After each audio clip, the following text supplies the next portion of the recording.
Hi, it's Alexis. My job is to help you get back with your ex. And unlike some coaches that I can see online, I want to really get into the nitty-gritty of why you should be doing stuff.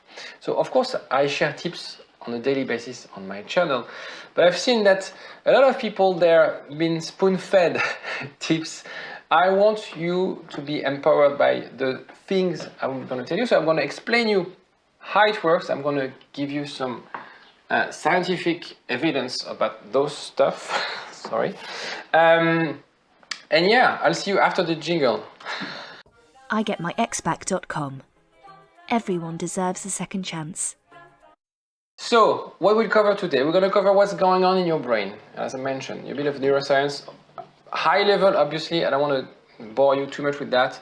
And we're going to really understand how no content can help you feel better. Because I think if you're watching this video first, it's because you want to learn, you're eager to learn. And that's why I think it's very important for me to explain things to you, rather than just telling you, yeah, you should do no contact because that's the way it is, that's the #1 tip.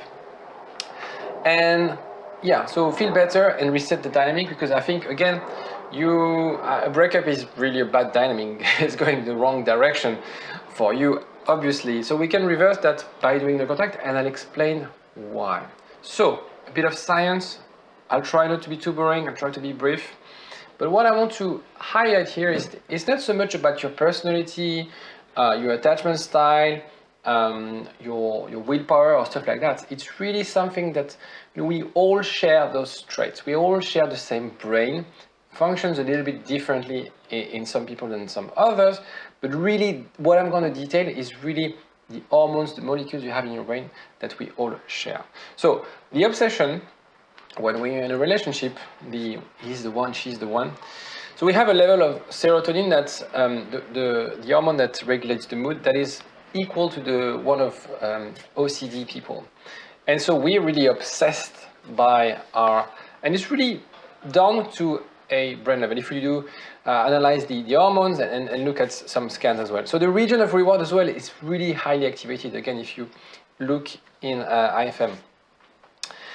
There's also some deactivation part so when you do a scan of the brain, you see what's lighting and what's not lighting. What's not lighting is anything that is responsible for the fight or flight. It's the amygdala, and so basically you have less negative emotion, less stress, less anxiety. Therefore, you don't have any critical judgment about your lover. Okay, and you also have a deactivation of the parietal lobe, which is the sense of yourself. So it's a part of the brain that's developed after, I don't know, 3 or 4 years old, because babies, they don't know the difference between themselves and the other, or themselves and their toys. That's why they're like, no, it's mine. And when you steal a toy, they feel like you just cut their arm. And so when you're in a relationship, it's a little bit the same. You forget about yourself and you just see the whole, the life as a unit.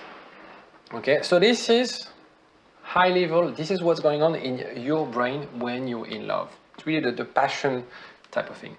Now, the rejection part, this is where you are right now. When you hear, I don't want you in my life. And so you'll have the activation of, I'll try to say it, dopaminergic reward centers, meaning that you're still in love.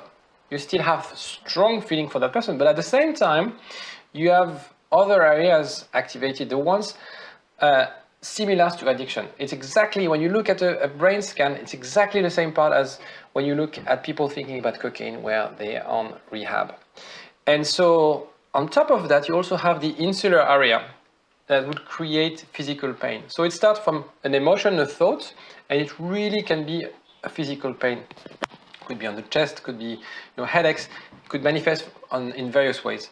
And you have exactly the same withdrawal syndromes as drug, cocaine, and cigarettes and things like that. The reason I'm explaining these two stages and how it affects the brain is because you can consider your breakup as an addiction. And therefore, for those who don't know, I am a certified hypnotherapist on top of being a counselor. And I help people quit smoking every week. And there are few steps for people to quit smoking. And it's very hard to quit smoking. Only 4% of people manage to quit smoking on their first attempt on their own. And the reason is because there's many reasons, and I'm not going to do a video about that, but I'm going to explain you what's relevant for you when it comes to stop smoking and recovering from a breakup. You have to create a new perception of the cigarette. You know, people have that intimate relationship with that cigarette and they feel that they can't live without that cigarette. So it's really about changing the paradigm here. It's also about understanding the why. People smoke because usually they are stressed or they are bored. So what's going on in their brain at that stage?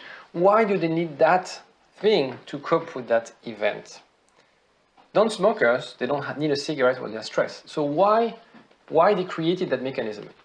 It's also understanding the trigger action reward, which is basically what creates an habit. You're really annoying. You have to distance yourself from it, okay? Again, cigarette is really your almost your lover, you know, you have an intimate relationship. You carry them with you. It's how you can break and take your distance from them. So obviously you throw away your cigarettes. Should you throw away the stuff from your ex? I don't know, but it's really about how you can distance yourself, how you can also avoid seeing too many triggers. Get some help. Quitting cigarettes is really hard, and there's a lot of ways you can quit. There's obviously hypnotherapy, there's acupuncture. I think you have groups, communities, support groups to help you out. Because it's tough, because it's really how you can change something that you used to have every day in your life, every morning, every evening, whatever, and know you want to quit. And it is exactly the same in your relationship. And the point that I want to make is, yeah, sometimes you might need a coach, and that's why I have a lot of clients, because they need that person to help them, coach them along the way to go through that process. And that's why, going back to no contact is a way for you to create that space, to understand in a way, your meaning, your purpose. Understand that actually what you see in your eyes, the relationship that you see is, I'm pretty sure you're overvaluing your relationship. You're putting your ex on a pedestal in a way. And so no contact will really help you snap out of that reality, because it's a false reality. You can change that paradigm. And the reason I like no contact is quite easy. It's just you don't contact your ex. It's not sophisticated, and so this is very easy to implement. It's hard to do, it's hard to let go, but to implement it is very easy. It's just like you don't contact your ex for at least a month, even 2, even 3, I don't care, but at least a month for you to do those things, to understand that you don't need your ex to be happy. And so you have to be selfish, okay? Live in a reality where you're not interacting with that person. Now, it is really hard for you. You have that withdrawal syndrome. It's hard to say, but I will say it again just to challenge myself. You have that withdrawal syndrome. And it's because you see and you feel that you can only be happy with that person. That's the missing pieces of your life, missing piece of your life that complete you, that makes you complete. It's completely wrong. You've been happy before them. You can be happy after them. Of course, life will be better together, but no contact is also a way to have that space. You know, it's time consuming to have a partner. You know, it's about 30 hours a week dedicated to being with that partner. What will you do with those hours?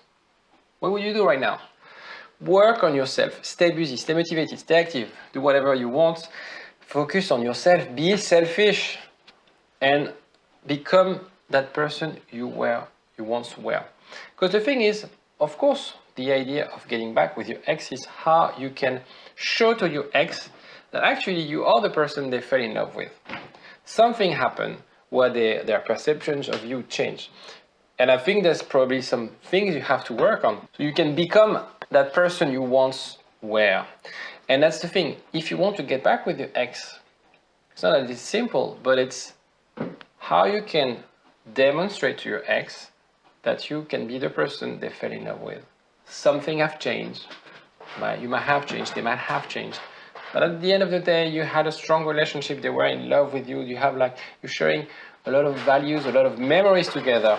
How can you change those little things to create that picture in her or his head? use that time, use no contact, use that space to work on those things. You have to be mindful that it will take longer than you want. Always. It is always longer than we expect. So you have to be patient, you have to have a plan, and you have to have the right mindset. And that's basically what I help my client to do.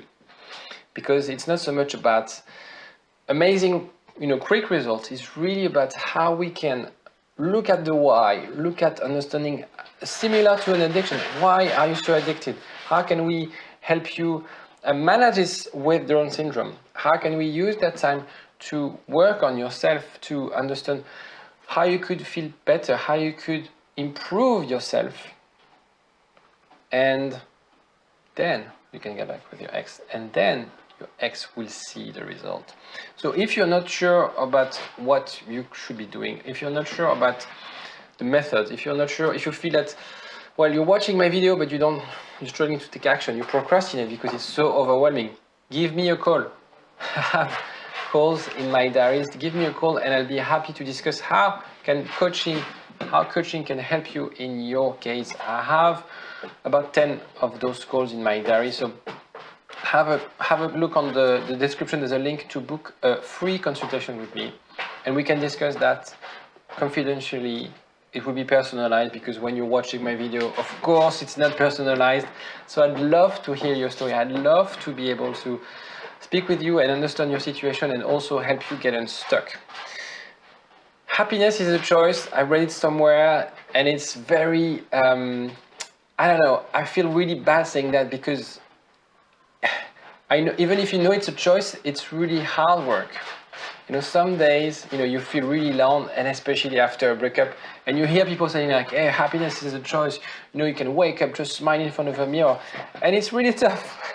So, of course, you can choose to be happy, but there's a process, a way to do it. So it's either with a therapist, either with a coach like myself, but you have to acknowledge that sensation, those emotions can be changed, right? Your true self is the person that they fell in love with, as I mentioned, and you ran away from your true self after that breakup. I hope it made sense. If you liked the video, don't forget to like. If you didn't like the video, don't click on don't like, but you can comment and put your complaints and any questions also in the comment section. And I will see you next time. Bye-bye. I get my exback.com. Everyone deserves a second chance.